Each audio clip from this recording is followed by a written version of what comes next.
Amém. A paz e a graça do nosso Senhor e Salvador Jesus Cristo.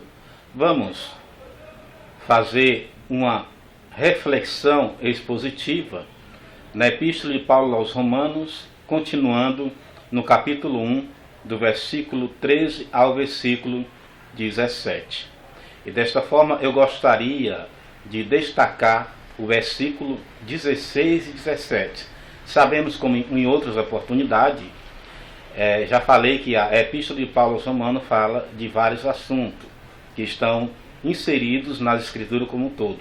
E o que sobressai, ao meu ver, na Epístola de Paulo aos Romanos, é a questão da fé, a justificação pela fé em Cristo Jesus. E que esta justificação pela fé em Cristo Jesus está disponível a toda a humanidade, a todos os seres humanos em Cristo Jesus. Então vejamos bem, na Epístola de Paulo aos Romanos, capítulo 1, versículo 13 ao 17, que diz assim: Não quero, porém, irmãos, que ignoreis que muitas vezes propus ir ter convosco, mas até agora tenho sido impedido, para também ter entre vós algum fruto, como também entre os demais gentios.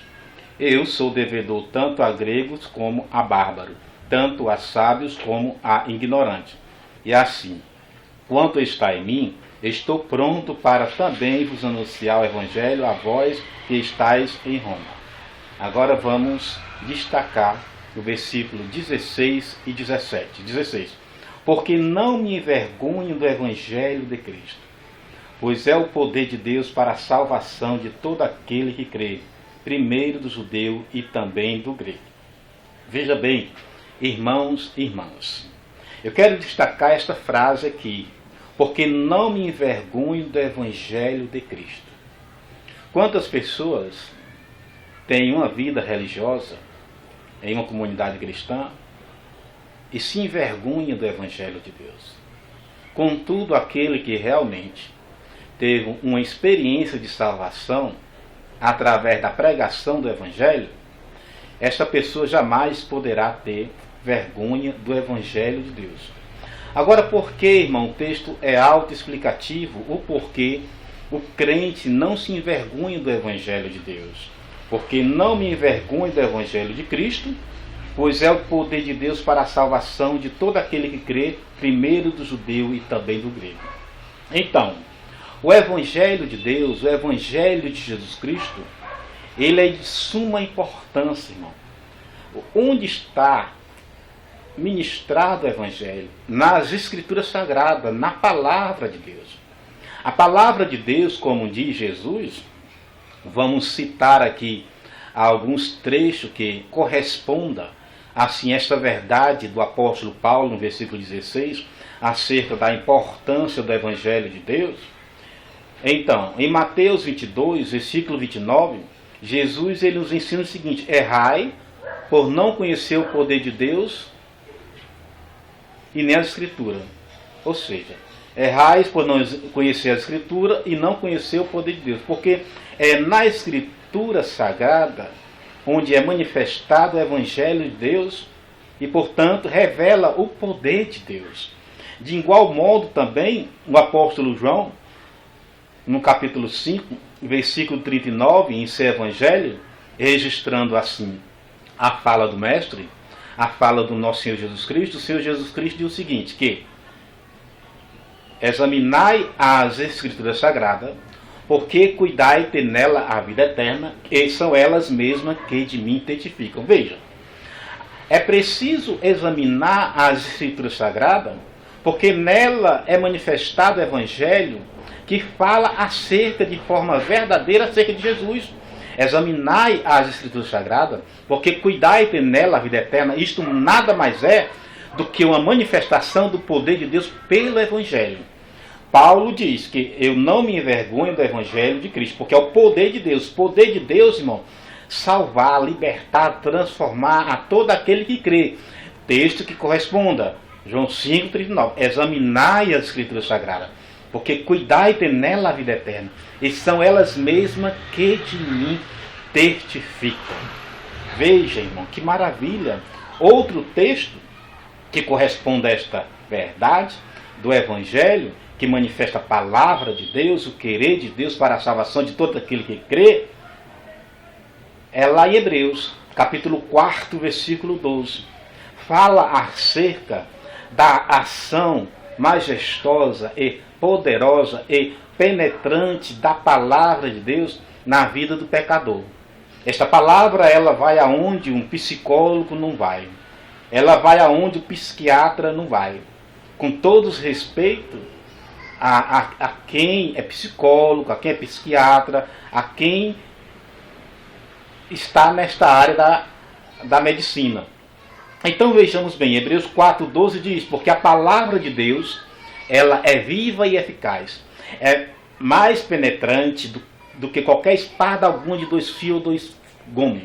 Ela vai para onde divide alma e espírito, juntas em medula, e é apta para discernir os pensamentos e intenções do coração. Veja, irmão, a ação poderosa da palavra de Deus. Nada mais é uma ação de gerar um novo nascimento, de vida eterna no ser humano.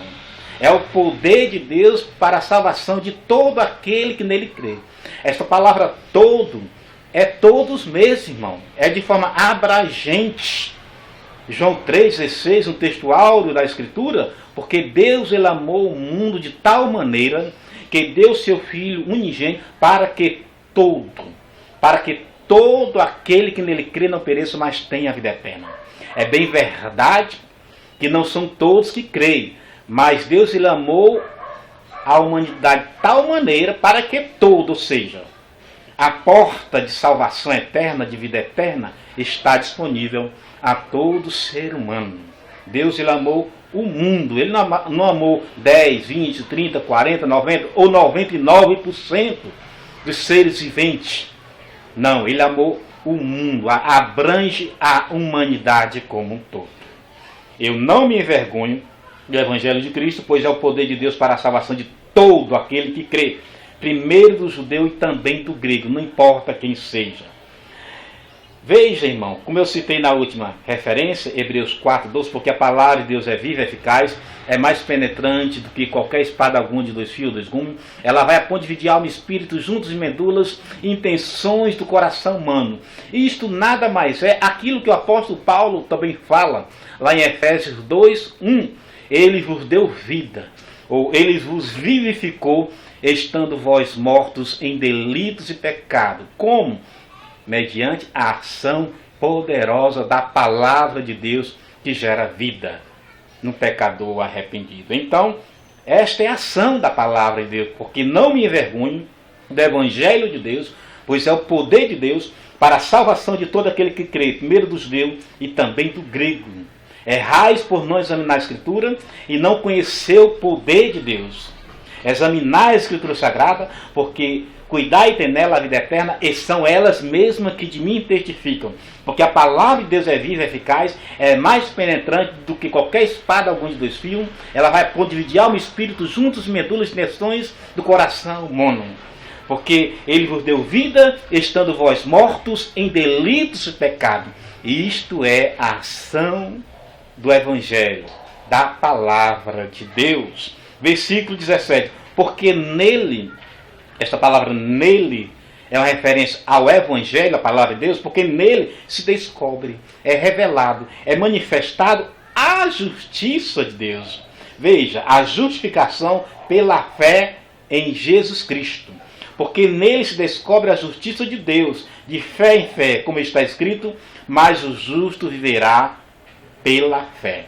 É o ato de Deus declarar justo o pecador arrependido, depositando fé em Cristo. Em Romanos capítulo 3, versículo 21 e 22, corresponde também ao versículo 17 citado.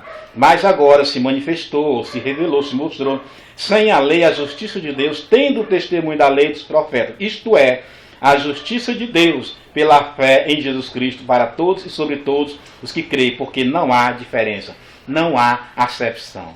Então, a justiça de Deus, mas só que essa justiça de Deus seja aplicada a nós mediante a fé em Cristo Jesus. Que Deus em Cristo continue nos abençoando poderosamente. E você, senhor, senhora, cidadão, tem esta dádiva de ser considerado justo por Deus pela fé em Cristo Jesus. Amém e amém.